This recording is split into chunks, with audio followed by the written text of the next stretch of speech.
everybody, Dr. Liisa Hall of WellSpine KC here, and I have a fun class today. It's our Better Results Faster. So you're most likely already a patient in our office. If not, you'll learn plenty. But for those of you who are new, I want to make sure you have every tool available to help you really get better results faster. We want to make sure you reach your immediate goals, short-term goals, and long-term goals. And so that being said, it is the reason why it's our absolute mission to make sure that the families in our office are healthier and safer than the families outside of our practice. So let's jump right in. This is, of course, my reason for doing everything. Andrew and Jackson, we've been a well-adjusted family, a chiropractic family from the start, and we just wish everybody could have that opportunity to take care of their kids in a natural way, to have a healthy pregnancy, healthy birth and delivery, and just raise your kids having awesome natural tools so you don't have to rely on something that's more scary or much more intervention-based than necessary given the situation. So this is my family, and this is what we're here to do. So the life-saving power of chiropractic means everything to us. I've been adjusted since I was a kid, about 10 or 12 years old. I don't actually remember, but I would wish that everybody would have the opportunity to understand chiropractic. So that's what we're gonna do tonight, is talk about what chiropractic is, as well as how you can get the best results possible in your specific care or case. First things first, it is absolutely natural for us to be healthy for our entire lifespan, for us to age slowly and gracefully. It's natural for you to awaken each day grateful for the opportunities that lie ahead, for you to have more energy than you need, for you to crave exercise and healthy food, and have healthy relationships and a general feeling of happiness and contentment. That's natural, you guys. The opposite is unnatural. And if I asked anybody today, which is more common in our culture or our society, is it the first option or the opposite of all of those, which is waking up and being unhealthy and sick, dreading your day, craving unhealthy foods, not enjoying exercise, having general feelings of depression and discontentment? I mean, we know what people are experiencing more, and it's not natural. So the good news is, if we return to a state that's more natural, we can actually return to a state of a better well-being. So I'm recognizing fully that we're in a health crisis. Our country spends trillions and trillions and trillions of dollars on healthcare, and we're not getting any healthier. I mean, let's be honest. We know we rank like 33rd, 34th in industrialized countries as far as health goes. That's unacceptable. We spend more money than everybody. In fact, we take more drugs than anybody. And if drugs made us healthy, then we would be the healthiest. But what we know for sure is that drugs do not promise us better health, and we've got to look for another option. So I recognize that this is not normal, and our hospitals are full of children.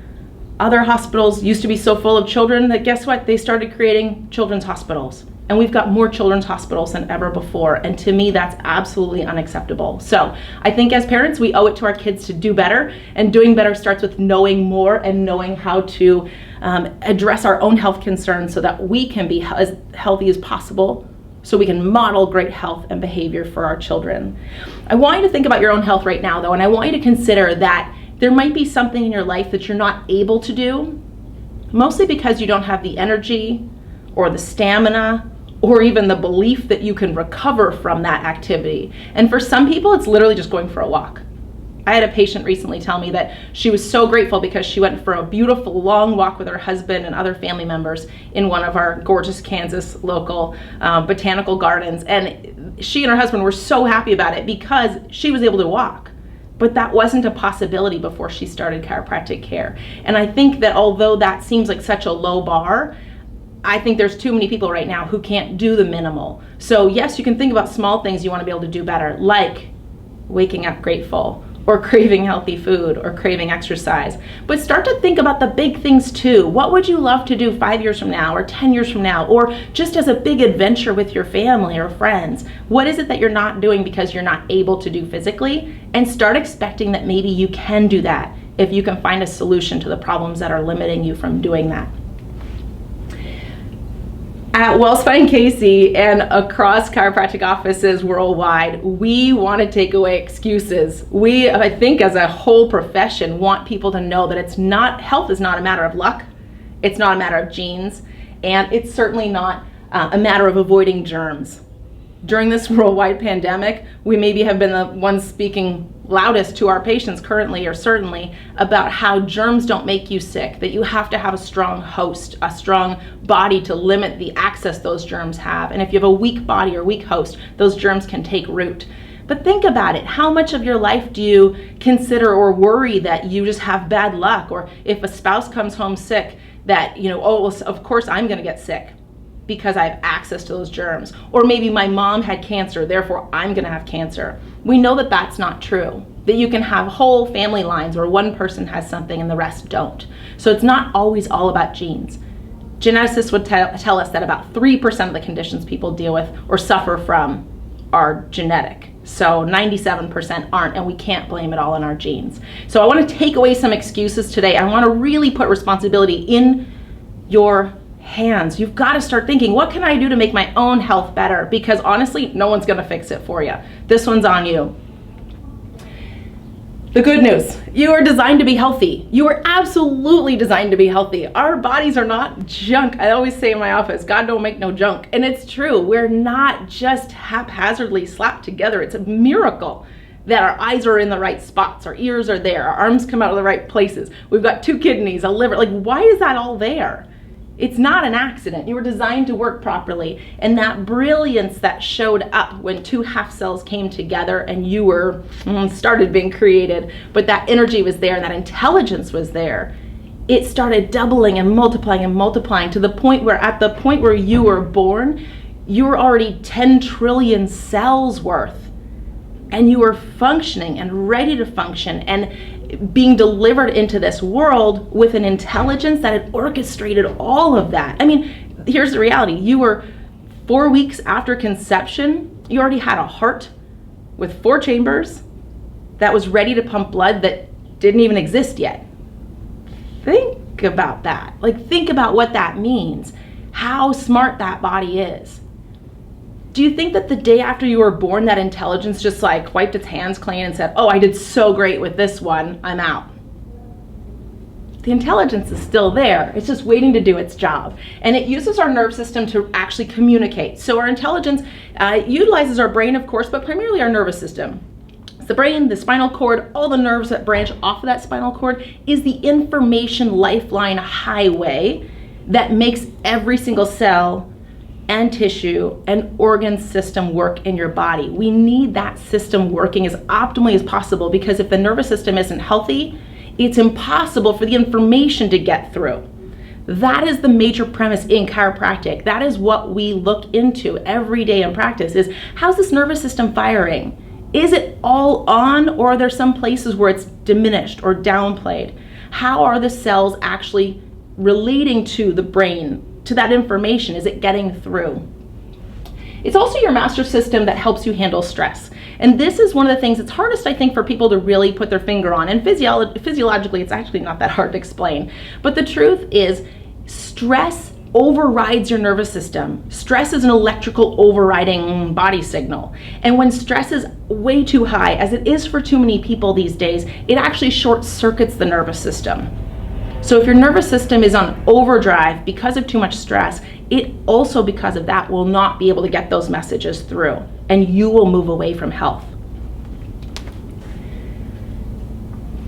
As stress shuts down the nervous system, different systems will be affected. And there's a lot of ways of finding out for us as chiropractors which systems in your body are not firing on all cylinders. But I think you already know. You know, maybe you're prone to headaches or digestive issues or autoimmune issues or immune system deficiencies in general. Maybe it's something else altogether. Maybe it's weakness. But your body has a tell or a weak spot. Honestly, typically because of childhood traumas. If you had a really bad fall, I don't know, you're a cheerleader and you were dropped on a floor and you had a fall to that low back, or let's say you landed on your upper back and hit your head. Those create big weaknesses in your spine and nerve system that then stress will go there first. It attacks that weak link, and it's very easy for us chiropractors to start locating where those stress points are. Traumas are rampant. It's easy to think about a car accident or a slip on the ice or sports injuries or even sitting at your desk all day long as trauma, but I want you to go all the way back. Go back to your childhood. Do you remember what your mom said about your birth? Do you remember hearing a story about how you were dropped? People often tell me those stories in laughter, like, oh, ha ha, my uncle dropped me. That's horrible. That could have caused some major life-altering issues in your body. And I'm not taking that lightly. When we look at x-rays and I see a 30-year-old problem in sometimes a 30-year-old person, it becomes really obvious that their trauma happened very early in life. X-rays will show us that. So trauma is multiple. I mean, birth trauma, car accident, sports injuries I mentioned, childhood injuries, poor posture, slips and falls. Sedentary lifestyles are a huge cause of trauma also. We can't always think of trauma as being big. Sometimes it's small things done over and over and over again. Chemical stress is the second major cause of nervous system interruption. So we call nerve system stress really three parts. There's physical stress, chemical stress, and emotional stress. Your chemical stresses are not so obvious unless you're thinking of like smoking, or like myself growing up in a really toxic environment. I grew up in Sudbury, Ontario. It's a huge mining community. We had these huge smokestacks that apparently were sending the toxic off-gassing from the mine to another city. Oh, lucky them. I mean, it was just horrible. So when it rained, we had acid rain. It was toxic environment. But when it's so prevalent, you just don't think of it as being such a bad thing. For me, it actually later caused an autoimmune disease. I had horrible heavy metal poisoning, nearly took my life. I don't think I ever would have known if there hadn't been an incident, a hormonal incident that actually triggered the whole unraveling of the problem. But I didn't smell that heavy metal poisoning. I couldn't taste that heavy metal poisoning, but it was attacking my immune system for probably a couple decades before it did its worst. So without knowing that, we don't really realize what kind of stresses our body's under. This is why we have to ask better quality questions and look at the root of our body's functions. Sometimes our symptoms are small enough that we can ignore them or move past them on a day-to-day basis, or heaven forbid, just drug them enough. I know too many people taking heavy meds to numb headaches or body pains, but the symptom is there. That body signal is there saying something's wrong. We need to get to the bottom of this. So chemical stress can't be taken lightly. And this one comes in many forms. It's actually not just environmental, which of course is obvious given my story, but it's food additives. Look at how many new toxins are measurable in our kids' foods. I don't think any of those have actually made their way into my house, but I know plenty of toxins have. We're not immune to it. We have to be really conscious about what we let into our lives, let into our homes. But without thinking in a really concrete way about all the ingredients that are in all of our kids' foods, we're really missing the mark on some of the things that they're consuming that can be setting themselves up for major nerve stress later on. Emotional stress, I don't need to speak anymore about this. It's so obvious. Physical stress, chemical stress, emotional stress, they're all impacting our nervous system every minute of every day. But emotional stress, hands down, is the number one reason why I do what I do. Every day that I'm adjusting, I'm talking to people about their emotional stress. Nearly every person who walks in my office says something, either with their body language or their words, about how stressful their day was. It's the eyes that were just crying. It's the harumph as they get on the table, like, oh, what a day. It's complaining about a spouse or a family member or a coworker or a stranger, certainly now social media. We're experiencing more stress than ever before, and if we don't take better care of our bodies, that stress can take us out. Stress will absolutely limit the quality and the quantity of your life, period. We have to be cognizant of that. We have to be cognizant of that. So as you're coming into our office, I love hearing when people are stressed, because some of it, they're just leaving here, and I want that. I want you to leave your worries in this office. I want you to leave them on the adjusting table. I think that's amazing. So please don't misunderstand what I'm saying. It's okay to talk about them. We must talk about them. But we also need to recognize how many days a week are we feeling overwhelmed, fatigue, frustrated, angry, sad, wanting to just bury our emotions. How often is that happening? Because if that's your story week in and week out and week in and week out, Dr. Andrew can't do our best work in adjusting you, because that nervous system is just short-circuiting after every single adjustment as soon as you go back into your world. So yes, working on your nervous system is going to help us do that, but you have a responsibility also outside of our office to just start stepping back a little, looking through a wider lens at what is going on in your life that's causing the nerve stresses that you're having. So of course we're talking about your nervous system.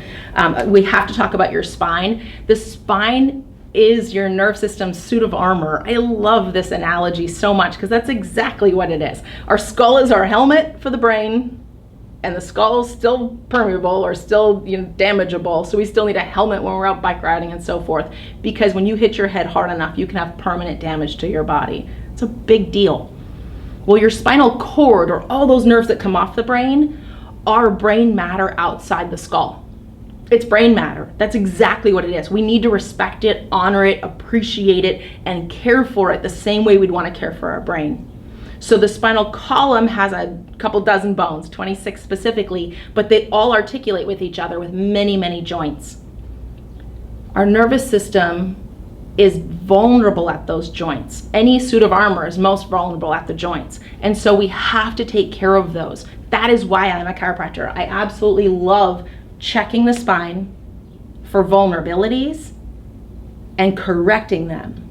So as a chiropractor, that's my job, that's my training, is to look for any place in the spine that has a vulnerability. And I'll tell you, it's tricky. If you're new to chiropractic, it's really tricky to try to figure out, well, how does Dr. Liisa know to adjust there? And why was that sore when she touched it, but it wasn't sore beforehand?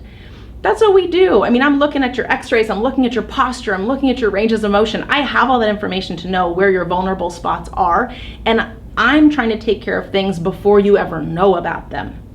That's the whole point. You may know that you have headaches, and I may know those headaches are most likely caused by a subluxation at C5, which of course is a misalignment of those bones, causing nerve stress. But what if you have a subluxation in the mid-thoracics that's also contributing to those headaches? It doesn't make any sense for me to adjust one and not the other. And that's why we're going to adjust what's specifically subluxated in your spine and not worry about where symptoms are or aren't.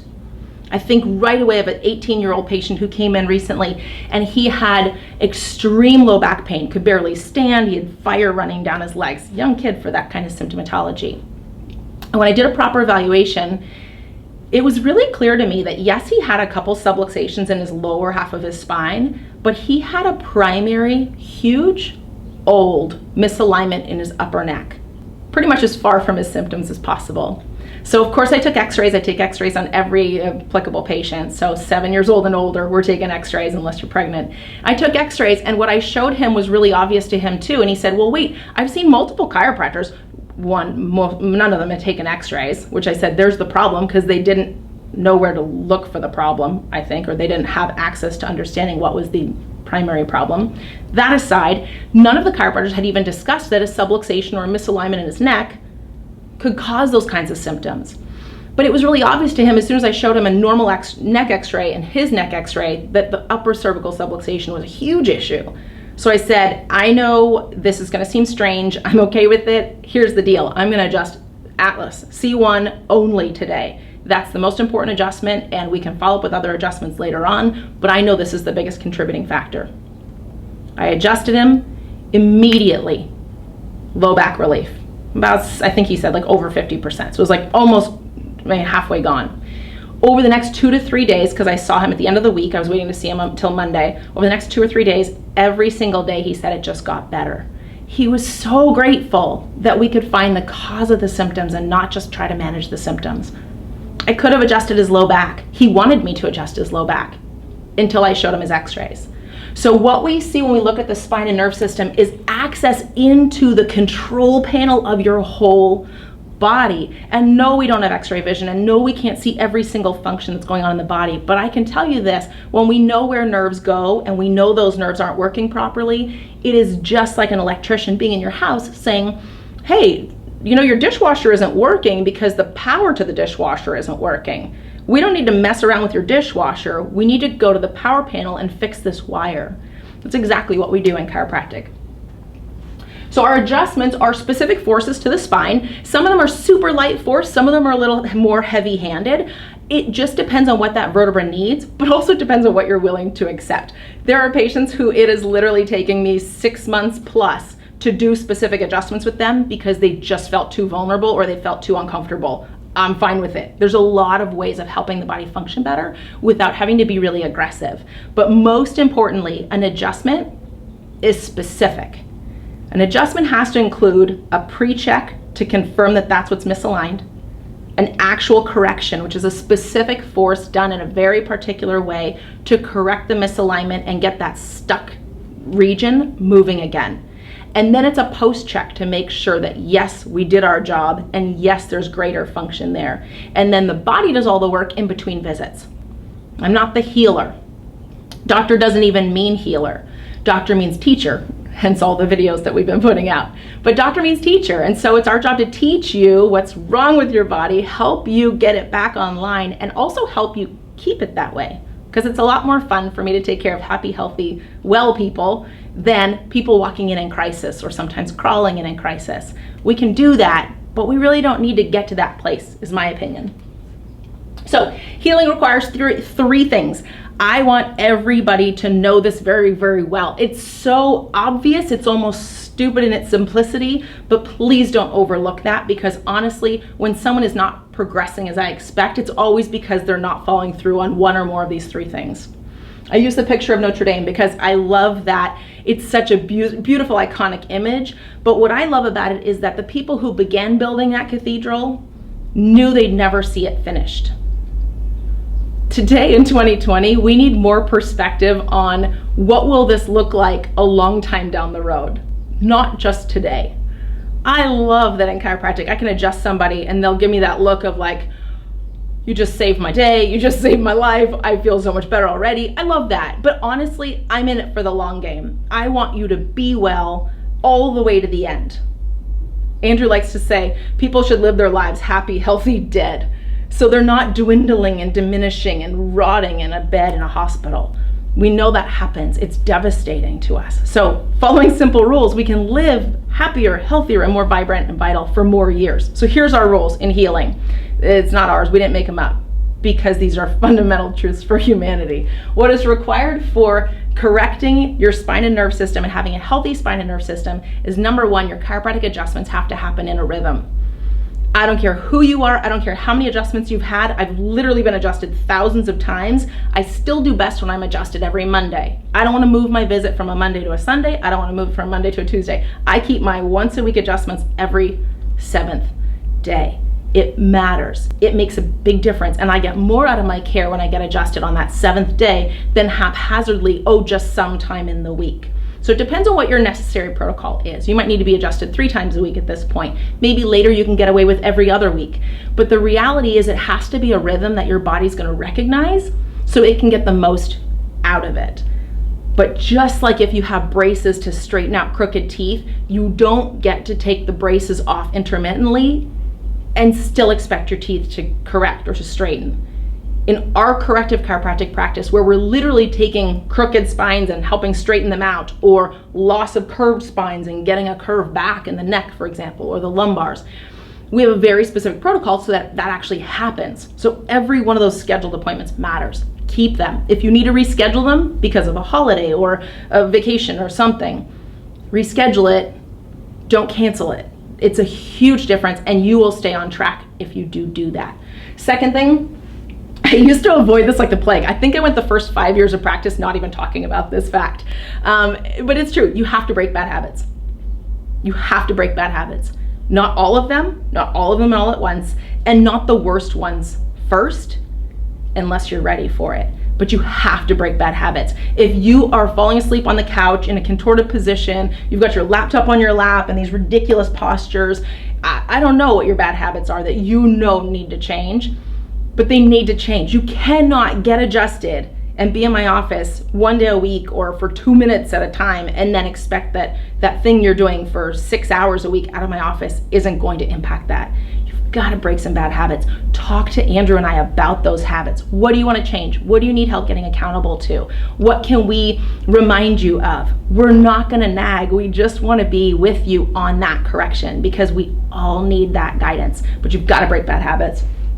And then lastly, you must have normal motion through exercise. You must. It's inevitable that our sedentary patients, who are typically sedentary because they're hurting so much, or maybe they're hurting so much because they were so sedentary, there is a vicious cycle there, they inevitably always start moving more when they start getting adjusted. Couple big reasons. 1, they can. 2, Their innate intelligence tells them to get off the couch, to go for a walk, to go garden again, to go hang out with a friend. You must move more. When we teach you those spinal warm-up exercises, they're paramount. They absolutely change people's lives. They will help you hold your adjustments longer. They will help your spine change faster. And I promise you, they will retrain your nervous system so that you stop subluxating or stop misaligning as easily. So those are our 3 biggies. All right, I'm gonna wrap it up with one of my favorite stories of all time, because I already told you that it is absolutely natural to be healthy for your entire lifespan, for you to age slowly and gracefully, for you to have more energy than you need, for you to crave exercise and healthy food, for you to have healthy relationships, and a general feeling of happiness and contentment. And I want to share Roy's story, because Roy came into our office, that big guy, that size. I wouldn't say he didn't have any of those, because I know his family and they're wonderful, loving people who he just adores with all his heart. But man, he was limited in expressing that love because he just didn't have the energy.